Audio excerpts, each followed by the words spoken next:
চট্টগ্রাম সাতকানিয়া বটতল জামে মসজিদ পরিচালনা কমিটি গঠন।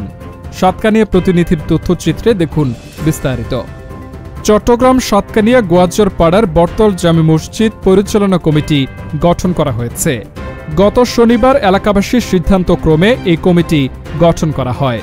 বটতল সমাজ পরিষদের সভাপতি ও সমাজসেবক এই কমিটিতে সভাপতি হিসেবে নির্বাচিত হন মোহাম্মদ সেলিম। দক্ষিণ ঢেমশা ক্রীড়া পরিষদের কার্যনির্বাহী কমিটির সিনিয়র সদস্য ও বটতল সমাজ পরিষদের সহসভাপতি ও বটতল জামে মসজিদ পরিচালনা কমিটির সিনিয়র সহসভাপতি হিসেবে নির্বাচিত হন মোহাম্মদ ইউসুফ। সাধারণ সম্পাদক হিসেবে নির্বাচিত হন মাস্টার মোহাম্মদ দেলোয়ার হোসেন। দাতা সদস্য হিসেবে মরহুম হাজী আব্দুল আলিমের পক্ষে মোহাম্মদ শাহজাহান, মোহাম্মদ নুরুল ইসলাম, অ্যাডভোকেট মোহাম্মদ ইলিয়াস।